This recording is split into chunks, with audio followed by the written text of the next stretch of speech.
Hello government officer, அனைவருக்கும் வணக்கம். So நம்ம வந்து பாலிட்டி ப்ரீவியஸ் இயர் கொஸ்டின் தான் நம்ம வந்து பார்த்துட்டு இருக்கோம். நம்ம வந்து 2 கொஸ்டின் பேப்பர், அதாவது வந்து 2 வீடியோ வந்து நான் உங்களுக்கு கம்ப்ளீட் பண்ணி கொடுத்துருப்பேன். இது நமக்கு ப்ரீவியஸ் இயர் கொஸ்டின் பார்ட் 3, ஓகேங்களா? ஸோ இது வந்து நான் இந்த இயர் கொஸ்டின் தான் அப்படின்னு இல்லாமல் நான் மொத்தமாக பாலிட்டி ப்ரீவியஸ் இயர் கொஸ்டின் அப்படின்றது 2013 ஓகேங்களா? ஸோ அப் டு நமக்கு கரண்ட்டாக உள்ள டேட்டா வரைக்குமே நான் வந்து மொத்தமாக கம்பைன் பண்ணி தான் ஒரு பிடிஎஃப் நான் ரெடி பண்ணி அதில் தான் வந்து உங்களுக்கு நான் டீச் பண்ணிகிட்ருக்கேன். ஸோ உங்களுக்கு வந்து இந்த பிடிஎஃப் அப்படின்றது நான் வேணால் டெலகிராமில் ஷேர் பண்ணுறேன், ஓகேங்களா? ஸோ நீங்கள் வந்து இந்த பிடிஎஃப்பை பிரிண்ட் எடுத்து நான் சொல்கிற பாயிண்ட்டு நீங்கள் அடிஷ்னலாக அதை நோட் பண்ணி கூட நீங்கள் வந்து வச்சு ரிவிஷனுக்கு யூஸ் பண்ணிக்கோங்க, ஓகேங்களா? அடுத்தது இப்போ நம்ம வந்து டெஸ்ட்டு என்ன அப்படின்னாக்கா 3வது பார்ட், அதாவது வந்து பார்ட் 3 தான் நம்ம வந்து பார்க்க போகிறோம். சரி, வாங்க டெஸ்ட் அட்டென்ட் பண்ணலாம். ஃபஸ்ட்டு கொஸ்டின் பாருங்கள். லோக்சபா எலெக்ஷன் கொடுத்துட்டு அது எந்த வருஷம் நடந்துச்சு அப்படின்ற மாதிரி நமக்கு வந்து பொறுத்துக்க சொல்லி கேட்குறாங்க. ஸோ நமக்கு எப்பயுமே வந்து எக்ஸாமில் தேர்தல்கள் வச்சு நமக்கு வந்து இந்த தேர்தல் எந்த வருஷம் நடந்துச்சு அப்படின்ற மாதிரி பொறுத்துகள் வந்து கேட்குறாங்க, ஓகேங்களா? அதே மாதிரி தான் இந்த இதுலேயும் கேட்டிருக்காங்க. ஸோ 6வது பொது தேர்தல், அதாவது லோக்சபா எலெக்ஷன் அப்படின்றது எப்போ நடைபெற்றுச்சு? 1977 நடைபெற்றுச்சு. அடுத்தது 10வது தேர்தல் அப்படின்றது 1991 நடைபெற்றது. 12வது தேர்தல் அப்படின்றது 1998. 14வது பொது தேர்தல் அப்படின்றது 2004 நடைபெற்றிருக்கு. ஸோ நான் வந்து இந்த லோக்சபா எலெக்ஷன் ரிலேட்டடாக முதல் பொது தேர்தல்லேருந்து 18வது பொது தேர்தல் வரைக்கும் எந்த இயர் நடந்துச்சு அப்படின்றத நான் இன்றைக்கி மார்னிங் தான் நான் டெலகிராம் குரூப்பில் ஷேர் பண்ணியிருக்கேன். ஸோ நீங்கள் அந்த இயரை நல்லா மைண்டில் வச்சுக்கோங்க, ஓகேங்களா? Okay, answer option C. Next பாருங்க. கட்சித்தாவல் தடை சட்டத்தின் கீழ் பாராளுமன்றம் மற்றும் மாநில சட்டமன்ற உறுப்பினர்கள் எந்த அரசியலமைப்பு சட்டத்திருத்தத்தின் கீழ் தகுதி நீக்கம் செய்யப்படுகிறார்கள்? ஸோ எந்த அரசியலமைப்பு சட்டத்திருத்தம் அப்படின்னாக்கா 52வது சட்டத்திருத்தம் 1985, ஓகேங்களா? ஸோ கட்சித்தாவல் தடை சட்டம் நமக்கு 11th நியூ புக்கில் இருக்குது. பேஜ் நம்ம 225, 26 இந்த 2 பேஜில் நமக்கு இருக்குது அப்படின்ற மாதிரி இந்த பேஜை நான் வந்து நம்ம டெலகிராம் குரூப்பில் இன்றைக்கி மார்னிங் ஷேர் பண்ணியிருப்பேன். அந்த பேஜ் நீங்கள் வந்து நல்லா படிச்சிருப்பீங்கன்னு நான் நம்புகிறேன், ஓகேங்களா? ஸோ கட்சித்தாவல் தடை சட்டம் என்ன நீங்கள் பார்த்தீங்க என்ன அப்படின்னாக்கா, ஒரு கட்சியிலிருந்து, ஓகேங்களா? ஸோ என்ன பண்ணுற ஒரு உறுப்பினர் வந்து ஒரு கட்சியிலேருந்து மற்றொரு கட்சிக்கு வந்து மாறுறாரு அப்படின்னாக்கா அது வந்து நாடாளுமன்றமாக இருந்தாலும் சரி, சட்டமன்ற உறுப்பினர் இருந்தாலும் சரி, அதாவது எம்எல்ஏ எம்பி யாராக இருந்தாலும் சரி, அவங்க வந்து தகுதி இழப்பு செய்யும் நடைமுறை தான் இந்த கட்சித்தாவல் தடை சட்டம் அப்படின்னு சொல்கிறது, ஓகேங்களா? இப்போது ஒருத்தர் வந்து எம்பியாக இருக்கார், ஒருத்தர் எம்எல்ஏவாக இருக்காருன்னு வச்சுக்கோங்களேன். அவங்க என்ன பண்ணுறாங்க அப்படின்னாக்கா ஒரு கட்சியிலேருந்து இன்னொரு கட்சிக்கு வந்து மாறுறாங்க, ஓகேங்களா? அந்த மாதிரி மாறினாங்க அப்படின்னாக்கா அவங்களுடைய தகுதியானது இழப்பு செய்யப்படும். இதுக்காக கொண்டு வரப்பட்டது தான் இந்த கட்சி தாவல் தடை சட்டம். அதாவது கட்சியை விட்டு கட்சி தாவல் என்பதை தடை செய்வதற்காக ஒரு சட்டம் கொண்டு வரப்பட்டது. அது 1985 52வது சட்டத்தின் மூலம் கொண்டு வரப்பட்டது, ஓகேங்களா? ஸோ இதுக்காக தான் வந்து என்ன பண்ணியிருப்பாங்க, 10வது அட்டவணை அப்படின்னு ஒரு அட்டவணை கூட வந்து சேர்த்துருப்பாங்க, கரெக்டுங்களா? ஓகே, அடுத்தது இந்த 52வது சட்டத்திருத்தம் அப்படின்றது என்ன பண்ணாங்கன்னு பார்த்தோம். நம்ம ஸ்கூல் புக்கில் படிச்சிருப்பீங்க. 91வது சட்டத்திருத்தம் மூலம் 2003ஆம் ஆண்டு என்ன பண்ணாங்க, கட்சி பிளவுறும் சூழலில் கட்சித்தாவல் அப்படின்றது நமக்கு வந்து பொருந்தாது. சப்போஸ் வந்து கட்சியில் வந்து பிளவு ஏற்படுது அப்படின்ற பட்சத்தில் அவங்க இன்னொரு கட்சிக்கு மாறுறாங்க அப்படின்னாக்கா அந்த டைமில் நம்ம வந்து கட்சித்தாவல் தடை சட்டம் யூஸ் பண்ணலாம்னாக்கா பண்ணக்கூடாது. அந்த இடத்துல அது பொருந்தாது. ஏன்னா அந்த கட்சியே பிளவு ஏற்பட்டுடுச்சு. அப்படி இருக்கிறப்ப அவங்க ஆட்டோமேட்டிக்காக வேறு கட்சிக்கு போகலாம். அது வந்து அவங்களுக்கான ரைட்ஸ் இருக்குது, ஓகேங்களா? ஸோ இந்த 2 விஷயம் நம்ம வந்து ஸ்கூல் புக்கில் படிச்சிருப்போம். அடுத்தது தகுதி இழப்பு காரணம் என்னன்னு பார்த்துருப்பீங்க. மேபி வந்து அந்த உறுப்பினர் வந்து தன்னுடைய விருப்பத்தின் அடிப்படையில் வந்து அந்த பதவியை விட்டு விலகினார் அப்படின்னாக்கா அவருக்கு வந்து அந்த தகுதி இழப்பு செய்யலாம்.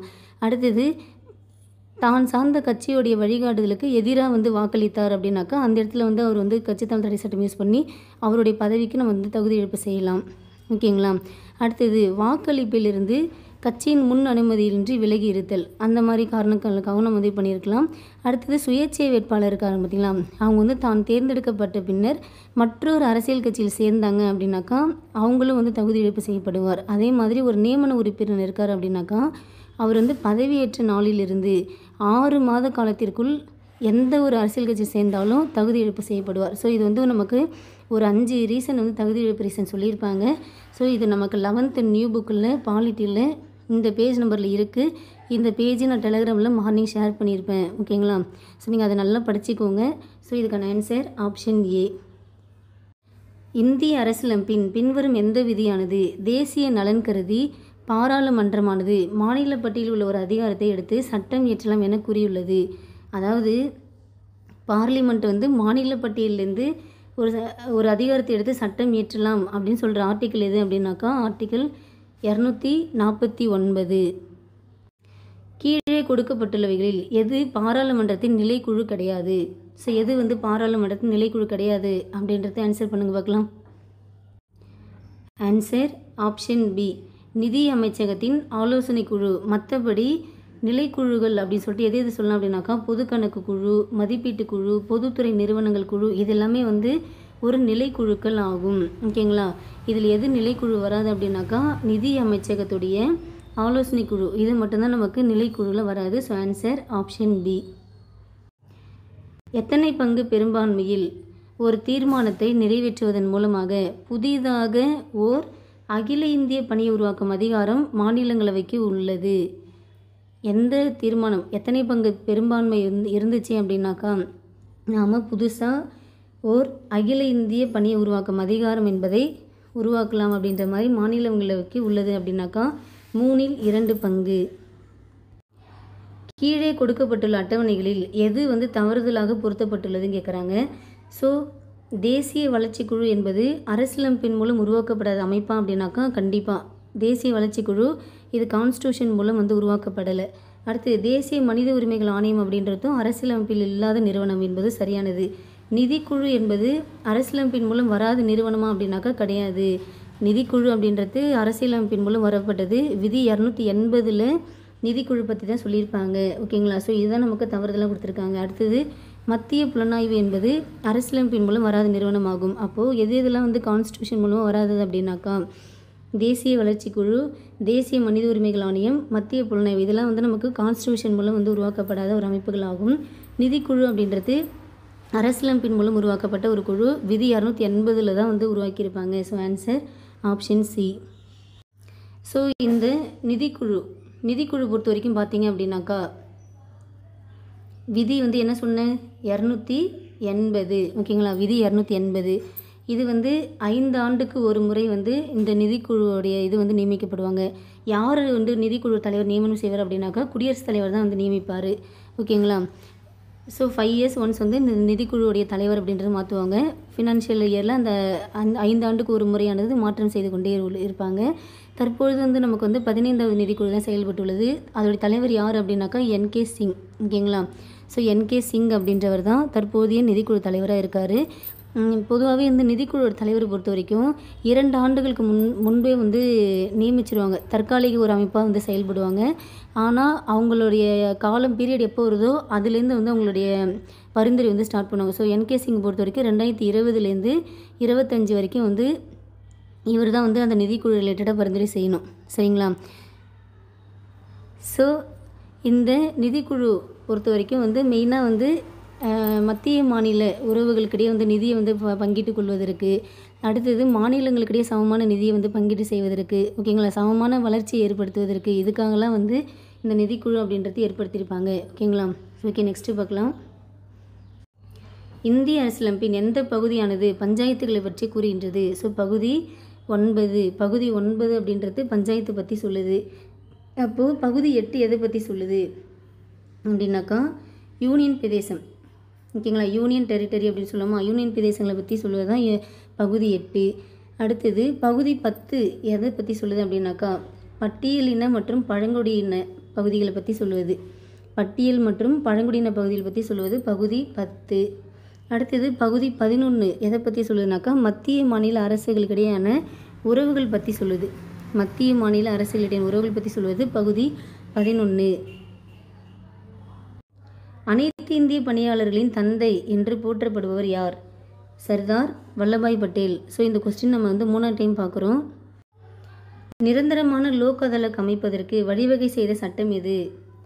லோக் அதாலத் இந்த இது நான் வந்து ப்ரீவியஸ் பார்ட் 2 வீடியோ போட்டப்போ நான் வந்து சொல்லியிருப்பேன், ஞாபகம் இருக்குங்களா? ஸோ லோக் அதாலத் அப்படின்றது என்ன அப்படின்னாக்கா அது வந்து ஒரு மக்கள் நீதிமன்றம். ஸோ லோக்னா மக்கள், அதாலத்னா நீதிமன்றம் அப்படின்னு சொல்லியிருந்திருப்பேன். ஓகேங்களா? அடுத்தது இந்த சட்ட சேவைகள் அதிகாரங்கள் சட்டம் அப்படின்றது 1987. ஸோ இது நம்ம வந்து ஒரு விஷயம் கொடுத்துடலாமா?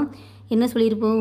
லோக் அதாலத்னா மக்கள் நீதிமன்றம். ஸோ லோக் அப்படின்னாக்கா மக்கள். அடுத்தது அதாலத் அப்படின்னாக்கா நீதிமன்றம் அப்படின்னு சொல்லியிருப்பேன். இந்த லோக் அதாலத் அப்படின்றத யார் பரிந்துரை செய்தா அப்படின்னாக்கா பிஎன் பகவதி. ஓகேங்களா. ஸோ பிஎன் பகவதி முன்னாள் தலைமை நீதிபதி அவர் தான் வந்து பரிந்துரை செஞ்சுருப்பார். ஓகே. ஃபஸ்ட்டு எங்கே இது பண்ணாங்க? குஜராத்தில். ஓகேங்களா. குஜராத்தில் எந்த ஆண்டு? 1982. குஜராத்தில் 1982 எந்த பகுதியில்? ஜூனாகர் அப்படின்ற இடத்துல. ஓகேங்களா. ஸோ ஜூனாகத் அப்படின்ற இடத்துல தான் வந்து செயல்படுத்தியிருப்பாங்க. ஓகேங்களா. நம்ம தமிழ்நாட்டில் எங்கே அறிமுகப்படுத்தியிருப்போம்னாக்கா சென்னையில் எந்த ஆண்டு? 1986 செயல்படுத்தியிருப்பாங்க. அதுக்கப்புறமா 1987 லோக் அதாலத் அப்படின்றது ஒரு சட்டப்பூர்வ அந்தஸ்து கொடுத்துருப்பாங்க. எந்த ஆண்டு? 1987. எந்த சட்டம்? சட்டப்பூர்வ பணிகளுக்கான அதிகார சட்டம். ஓகேங்களா.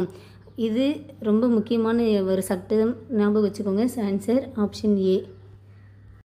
பாராளுமன்றத்தில் உள்ள குழுக்களில் மிகப்பெரிய குழுனா எதை சொல்லுவோம் அப்படின்னாக்கா மதிப்பீட்டு குழு தான். இதுவும் வந்து ரிப்பீட்டட் கொஸ்டின்.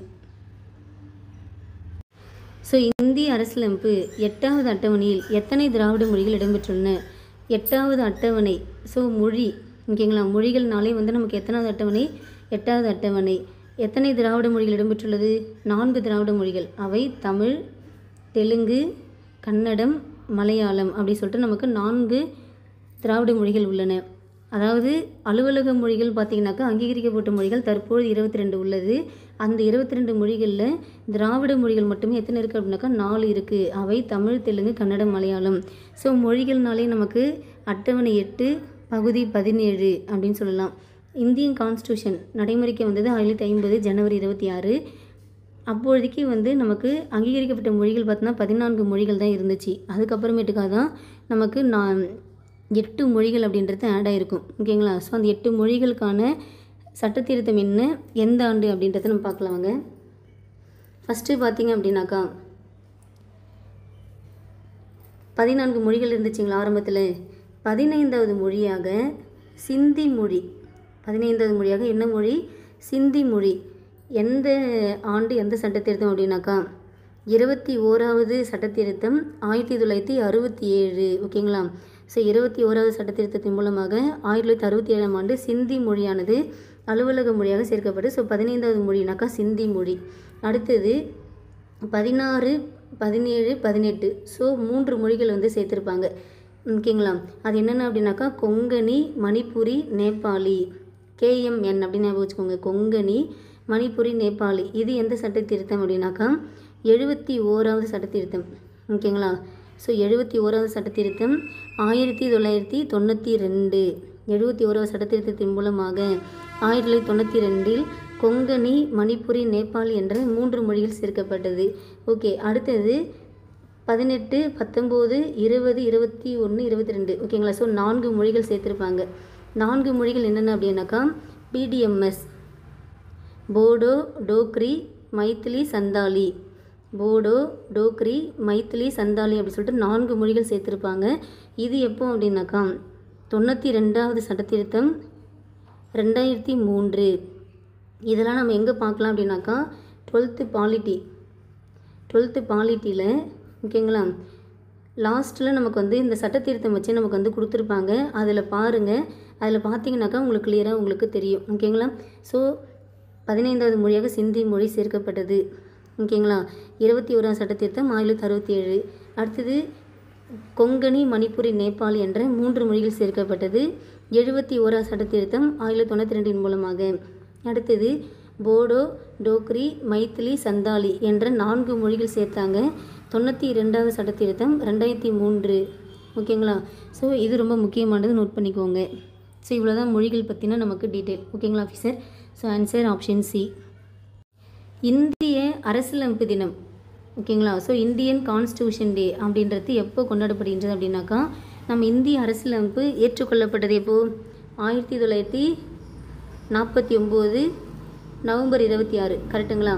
ஸோ 1949 நவம்பர் 26 தான் நம்ம இந்தியன் கான்ஸ்டியூஷன் அப்படின்றது ஏற்றுக்கொள்ளப்பட்ட தினம். அந்த ஏற்றுக்கொள்ளப்பட்ட தினத்தை தான் நம்ம என்னவா கொண்டாடுறோம்?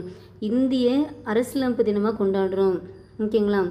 ஸோ இந்திய அரசியலமைப்பு ஏற்றுக்கொள்ளப்பட்டது 1949 நவம்பர் 26.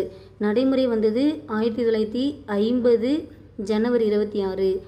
ஏற்றுக்கொள்ளப்பட்டது 49 நவம்பர் 26. நடைமுறைக்கு வந்தது 1950 ஜனவரி 26. ரொம்ப ரொம்ப முக்கியமானது, ரெண்டுமே நீங்கள் கண்டிப்பாக தெரிஞ்சுக்கணும். சரிங்களா? ஸோ அந்த ஏற்றுக்கொள்ளப்பட்ட தினத்தை தான் நம்ம என்ன கொண்டாடுறோம்? இந்திய அரசியலமைப்பு தினமாக கொண்டாடுகின்றோம். இந்திய அரசியலமைப்பு எப்பொழுது நடைமுறைக்கு வந்தது? ஸோ எப்போ நடைமுறைக்கு வந்தது?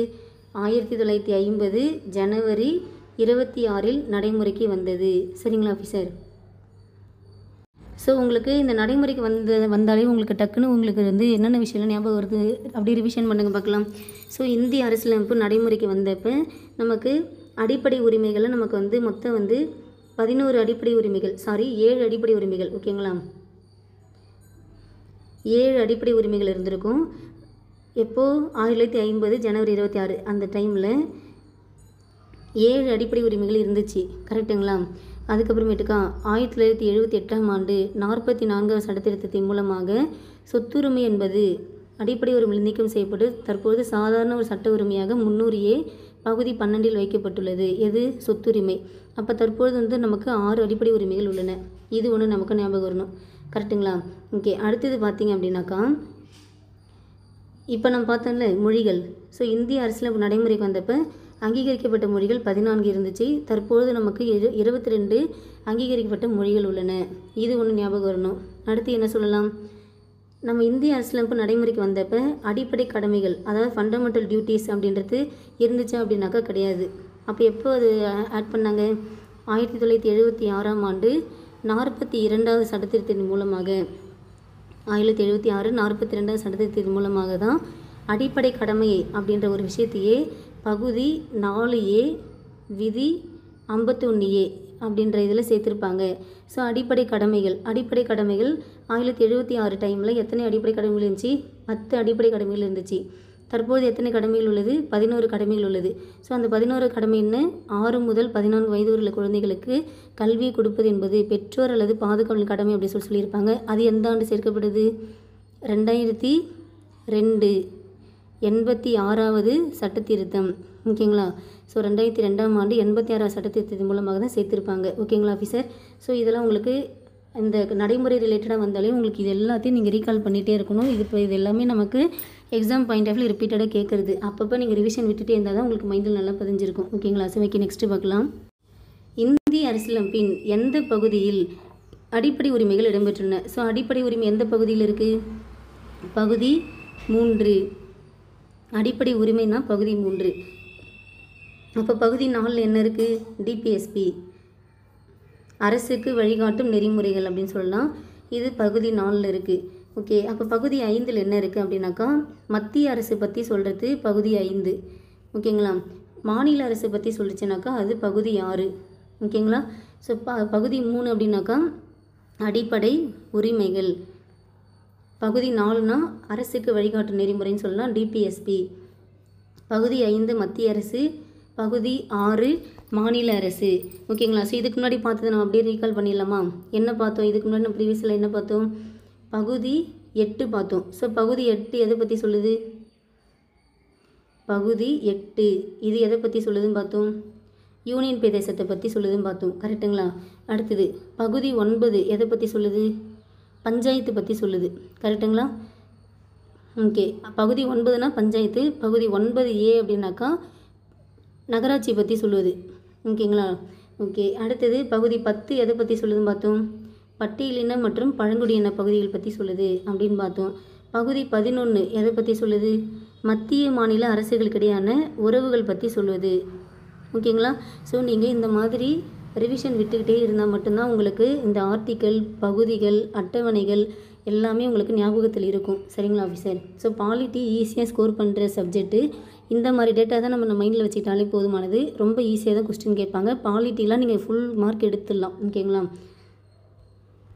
நெக்ஸ்ட்டு பாருங்கள்.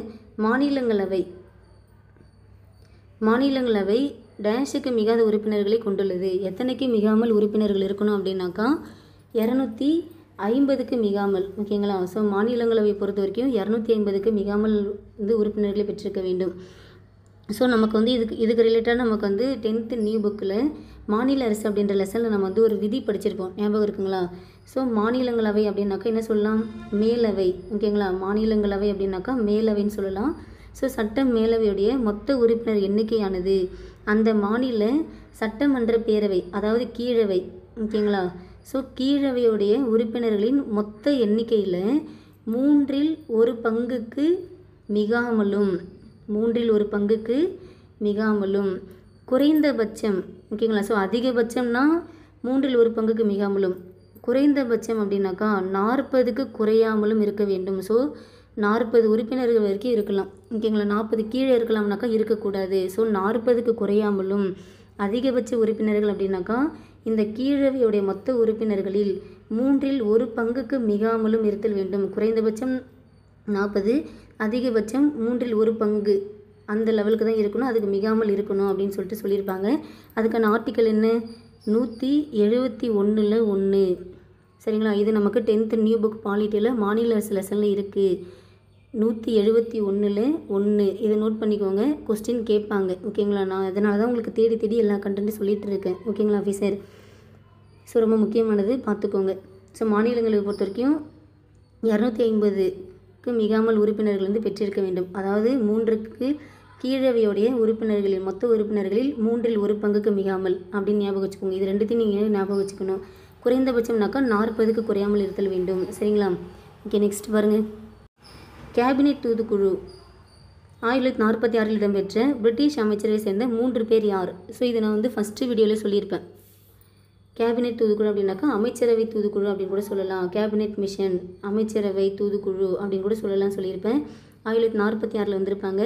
அதில் யார் யார் வந்திருப்பான் அப்படின்னாக்கா Pethick Lawrence, Stafford Cripps, AV Alexander ஓகேங்களா. பெத்திக் லாரன்ஸ், கிரிப்ஸு, அலெக்சாண்டர் இவங்க 3 பேர் தான் இருந்திருப்பாங்க. இந்த 3 பேர் வந்து தான் ஓகே அவங்க என்ன பண்ணியிருப்பாங்க, பிரிட்டிஷ் பாராளுமன்றத்துக்கு போயிட்டு இவங்களுக்கு இந்தியாவுக்கு கான்ஸ்டியூஷன் இந்திய அரசியலமைப்பு அமைப்பதற்கு ஏற்ற வழிமுறைகள் அப்படின்றத நம்ம ஏற்படுத்தி கொடுக்கலாம், எல்லா வசதியும் நமக்கு அங்கே இருக்குது அப்படின்ற மாதிரி இந்த 3 பேர் கொண்ட குழுவின் பரிந்துரையின் அடிப்படையில் தான் இந்திய அரசியல் நிர்ணய சபை அப்படின்றதே நம்ம இந்தியாவில் அமைக்கப்பட்டது. எப்போ அமைக்கப்பட்டது? 1946 டிசம்பர் 6 அமைச்சிருப்பாங்க ஓகேங்களா. ஸோ முதல் கூட்டம் அப்படின்னாக்கா 1946 டிசம்பர் 9 இந்திய அரசியலமைப்பு நிர்ணய சபையில் முதல் கூட்டம் அப்படின்றது நமக்கு வந்து கூட்டப்பட்டது ஓகேங்களா. அப்போ நம்ம இந்தியாவுக்குன்னு ஒரு அரசியலமைப்பு அமைப்பதற்கு எத்தனை பேர் கொண்ட குழு வந்து நமக்கு வந்து ஹெல்ப் பண்ணுச்சு அப்படின்னாக்கா 3 பேர் கொண்ட குழு. அந்த 3 பேர் யார் யார் அப்படின்னாக்கா பெத்திக் லாரன்ஸ், கிரிப்ஸு, அலெக்சாண்டர். ரொம்ப முக்கியமானது ஆஃபீஸர் நோட் பண்ணிக்கோங்க. இந்திய அரசியலமைப்பு நிர்ணய சபையின் தலைவராக செயல்பட்டவர் யார்? ஸோ இந்திய அரசியலமைப்பு. ஸோ அப்போ நான் என்ன சொன்னேன், முதல் கூட்டம் 1946 டிசம்பர் 9 முதல் கூட்டம் கூட்டுச்சுன்னு சொன்னோம். அதில் தற்காலிக தலைவராக வந்து டாக்டர் சச்சிதானந்த சின்ஹா வந்து இருந்திருப்பார். அவர் இறந்ததுக்கப்புறமேட்டுக்கா டிசம்பர் 11 1946 டிசம்பர் 11 அதில் நிரந்தர தலைவராக வந்து ஒருத்தர் தேர்வு செய்யப்பட்டார். அது யார் அப்படின்னாக்கா டாக்டர் ராஜேந்திர பிரசாத். இந்த டாக்டர் ராஜேந்திர பிரசாத் அவர் பெயரை பரிந்துரை செய்தவர் யார் அப்படின்னாக்கா ஜேபி கிருபாலினி அவர்கள் ஓகேங்களா. ஸோ டாக்டர் ராஜேந்திர பிரசாத் தான் வந்து நிரந்தர தலைவராக இருந்திருப்பார். இந்திய அரசியல் நிர்ணய சபையின் பேரவையின் தலைவராக செயல்பட்டார் அப்படின்னாக்கா டாக்டர் ராஜேந்திர பிரசாத் அவர்கள் ஓகேங்களா. ஸோ இவருக்கு துணைத் தலைவராக ஹெச்சி முகர்ஜி, விடி கிருஷ்ணமாச்சாரி சொல்லிட்டு 2 பேர் இருந்திருப்பாங்க ஓகேங்களா. So answer option B. நடைமுறையில் நாடாளுமன்றம் ஆண்டிற்கு எத்தனை முறை கூட்டப்படுகிறது? ஸோ நம்ம பார்லிமெண்ட் பொறுத்த வரைக்கும் வந்து வருஷத்துக்கு 3 முறை வந்து கூட்டம் கூடும் ஓகேங்களா. அது என்னென்னது? பட்ஜெட் கூட்டத்தொடர் ஓகேங்களா. ஸோ பட்ஜெட் கூட்டத்தொடர் அப்படின்றது பிப்ரவரி அந்த டைமில் வந்து கூட்டம் கூடுவாங்க. அடுத்தது பருவகால கூட்டத்தொடர், அதாவது மழைக்கால கூட்டத்தொடர் சொல்லலாம், அது வந்து ஜூன் டு செப்டம்பர் ஓகேங்களா. அடுத்தது குளிர்கால கூட்டத்தொடர் சொல்லிட்டு நவம்பர் டு டிசம்பர் அப்படின்ற மாதிரி 3 முறை வந்து பார்லிமெண்ட்டில் கூட்டம் கூடப்படும். Answer option D. இதில் நமக்கு வந்து 2 டைப் ஆஃப் கொஸ்டின் பார்த்துருப்போம். இங்கே வந்து எத்தனை முறை கூட்டப்படுனாக்கா 3 முறை கூட்டப்படுகின்றது. இதே நமக்கு அதிகபட்சம் எத்தனை கூட்டம் கூட்டலாம் அப்படின்னாக்கா கண்டிப்பாக 2 கூட்டம் அப்படின்றது கூட்டியிருக்கணும் ஓகேங்களா. 2 முறையாவது வந்து அதிகபட்சம் கூட்டம் கூட்டியிருக்கணும். நிதி மசோதாக்கள் மாநில அவையினால் எத்தனை நாட்கள் தாமதப்படுத்தலாம்? ஸோ நிதி மசோதானாலே முழுக்க வந்து இதை வந்து மக்களவை மட்டும்தான் வந்து பொறுப்புடையதுன்னே சொல்லலாம் ஓகேங்களா. ஸோ நிதி மசோதா பொறுத்த வரைக்கும் மக்களவை இது முடிவு தான் இறுதியானு சொல்லலாம். ஸோ ஸோ பேரளவுக்கு வந்து சும்மா மாநிலங்களவைக்கு வந்து கொடுத்து விடுவாங்க. அவங்க வந்து அதிகபட்சம் வந்து ஒரு 14 நாட்களை வந்து தாமதப்படுத்தலாம். ஆனால் அந்த நிதி மசோதாவில் வந்து அவங்க எந்த ஒரு கரெக்ஷனும் பண்ண முடியாது, நிறுத்தி வைக்கவும் முடியாது, கேன்சல் பண்ணவும் முடியாது. ஓகேங்களா? So answer option C. So அவங்களால வந்து தாமதம் மட்டும் தான் படுத்தி வைக்கலாம். இந்திய மக்களுக்கு அடிப்படை உரிமைகளை இந்திய அரசியலமைப்பு வழங்கியிருக்கிறது. ஓகேங்களா? இந்திய அரசியலமைப்பில் தான் அடிப்படை உரிமைகள் அப்படின்றதை கொடுத்துருக்கு. தேசிய மனித உரிமைகள் ஆணையம் எந்த ஆண்டு ஏற்படுத்தப்பட்டது? 1993. தேசிய மனித உரிமை ஆணையம்னா 1993. ஓகே, இந்த இடத்துல உங்களுக்கு ஒரு கொஸ்டின் கேட்குறேன். மாநில மனித உரிமை ஆணையம் எந்த ஆண்டு ஏற்படுத்தப்பட்டது? நம்ம தமிழ்நாட்டில் மாநில மனித உரிமை ஆணையம்ன்றது எந்த ஆண்டு ஏற்படுத்தப்பட்டது அப்படின்றத நீங்கள் வந்து கமெண்ட் சொல்லுங்கள் ஆஃபீஸர். இந்தியா ஒரு டேஷ் நாடு அப்படின்னாக்கா ஒரு சமய சார்பற்ற நாடு. ஓகேங்களா? இந்தியா என்பது ஒரு சமய சார்பற்ற நாடு ஆகும். குடிமக்களின் அடிப்படை கடமை பற்றி விளக்கும் அரசியலமைப்பு திருத்தம் எது? ஸோ அடிப்படை கடமையினாலே என்ன சொல்லியிருக்கேன்? பகுதி 4A. பகுதி 4A விதி 51A. ஸோ இதில் வந்து நமக்கு வந்து மொத்தம் 11 கடமைகள் வந்து இருக்கும். ஓகேங்களா? அதாவது 51A இருந்து 51A வரைக்கும் வந்து இருக்கும். ஓகேங்களா? ஸோ இந்த 51A என்பது தான் 6 முதல் 14 வயது வரையுள்ள குழந்தைகளுக்கு கல்வி கொடுப்பது என்பது பெற்றோர் அல்லது பாதுகாவலுடைய கட்டாய கடமை அப்படின்றத சொல்லியிருப்பாங்க. எந்த அரசியலமைப்பு திருத்தம் நகர்பாலிகா சட்டம் என அறியப்படும் 3 வகையான நகராட்சி அமைப்புகள் அமைய வழிவகை செய்தது? ஆன்சர் ஆப்ஷன் பி, 74வது திருத்தச் சட்டம். ஓகேங்களா? ஸோ நகர்பாலிகா அப்படின்னாலே 74வது திருத்தச் சட்டம். எந்த அரசியலமைப்பு விதியின்படி ஜம்மு காஷ்மீர் மாநிலம் அதற்கென்று தனி அரசியலமைப்பு பெற்றுள்ளது அப்படின்னாக்கா விதி 370. ஜம்மு காஷ்மீர் சிறப்பு அந்தஸ்தினாலே விதி 370. தற்போது இது நடைமுறையில் இல்லை. இந்திய அரசியலமைப்பின் வரைவுக்குழு தலைவராக இருந்தவர் யார்? வரைவுக்குழு தலைவர்னாலே யார் தான் அப்படின்னாக்கா டாக்டர் B.R. அம்பேத்கர் அவர்கள். இவர் தான் நம்முடைய இந்திய அரசியலமைப்பின் தந்தை என்றும் அழைக்கப்பட்டவர். பல்வந்தராய் மேத்தா குழு எந்த ஆண்டு அமைக்கப்பட்டது? 1956 முதல் 57. இந்த பீரியட் ஞாபகம் 56, 57 அப்படின்றது பல்வந்தராய் மேத்தா குழு. ஓகேங்களா? சிறுபான்மையினர் கல்வி நிறுவனங்களை அனுமதிக்கும் அரசியலமைப்பு விதி எது? விதி 30. ஓகே ஆஃபீஸர், இந்த இடத்துல ஒரு கொஸ்டின் கேட்குறேன். விதி 40 ரொம்ப ரொம்ப முக்கியமானது. ஓகேங்களா? ஸோ விதி 40 என்பது எதை பற்றி சொல்லுது? 2வது கொஸ்டின். ஓகேங்களா? ஸோ இதுக்கு ஆன்சர் பண்ண பார்க்கலாம். ஃபஸ்ட்டு கொஸ்டின் என்ன கேட்டிருந்தேன் அப்படின்னாக்கா நம்ம தமிழ்நாட்டில் மாநில மனித உரிமை ஆணையம் எந்த ஆண்டு ஏற்படுத்தப்பட்டது அப்படின்னு கொஸ்டின் கேட்டிருந்தேன். செகண்ட் கொஸ்டின் விதி 40 எதை பற்றி சொல்லுது? ரொம்ப முக்கியமானது இது. ஓகே, நான் கேட்குற 2 கொஸ்டினுமே ரொம்ப முக்கியமானது. இதுக்கான ஆன்சர் உங்களுக்கு தெரியுதான்னு செக் பண்ணுறதுக்கு தான் நான் கொஸ்டின் கேட்குறேன். உங்களுக்கு தெரியுதான்னு சொல்லிட்டு நீங்கள் செக் பண்ணிக்கோங்க. உங்களுக்கு ஞாபகம் வந்துச்சுன்னாக்கா பால்ட்டி நீங்கள் நல்லா படிச்சிருக்கீங்க. ஓகேங்களா? இந்தியாவில் உள்ள யூனியன் பிரதேசங்கள் எண்ணிக்கை. ஸோ தற்போது யூனியன் பிரதேசங்கள் அப்படின்னாக்கா 8 இருக்குது. ஓகேங்களா? ஸோ 28 மாநிலம், 8 யூனியன் பிரதேசம் உள்ளது. இந்தியாவில் வாக்குரிமை பெறுவதற்கான குறைந்த அளவு வயது தகுதி என்ன? ஸோ 18 வயது. ஆரம்பத்தில் வந்து 21 வயது இருந்துச்சு. 21லேருந்து 18ஆக வந்து குறைச்சாங்க. எப்போ குறைச்சாங்க? 1989. எந்த சட்டத்திருத்தம்? 61வது சட்டத்திருத்தம். ஸோ 61வது சட்டத்திருத்தத்தின் மூலமாக 1989ஆம் ஆண்டு வாக்களிக்கும் வயதினை 21லிருந்து 18ஆக குறைக்கப்பட்டது. ரொம்ப ரொம்ப முக்கியமானது, நோட் பண்ணிக்கோங்க. Answer option D. எந்த சட்டத்திருத்தம்? 61வது சட்டத்திருத்தம். எந்த ஆண்டு? 1989. இந்திய அரசியலமைப்பின் இருதயமும் உயிருமாக கருதப்படுவது எது? அதாவது இதயம் மற்றும் ஆன்மா அப்படி சொல்லிட்டு நம்ம வந்து படிச்சிருப்போம். ஹார்ட் அண்ட் சோல் அப்படின்னு பார்த்துருப்போமா? எது? விதி 32 அப்படின்னு சொன்னது யார்? இந்திய அரசியலமைப்பின் விதி 32 இதயம் மற்றும் ஆன்மா அப்படின்னு சொல்லிட்டு சொன்னது யார்? Doctor B.R. அம்பேத்கர். ஓகேங்களா? யார் சொல்லியிருப்பா அப்படின்னாக்கா அம்பேத்கர் அவர்கள் தான் சொல்லியிருப்பாங்க. ஓகே ஆஃபீஸர், கொஸ்டின் நம்பர் 3 என்ன அப்படின்னாக்கா எப்படி வந்து விதி 32 இதயம் அதாவது ஹார்ட் அண்ட் சோல் இதயம் மற்றும் ஆன்மா அப்படின்னு சொல்லிட்டு சொல்லியிருப்பாரோ, இன்னும் ஒரு பகுதியை வந்து அவர் சொல்லியிருப்பார். என்ன சொல்லியிருப்பார் அப்படின்னாக்கா இந்திய அரசியலமைப்பின் புதுமையான சிறப்பம்சம் அப்படி சொல்லிட்டு சொல்லியிருப்பார். அது எந்த பகுதியை சொன்னார் சொல்லுங்கள்.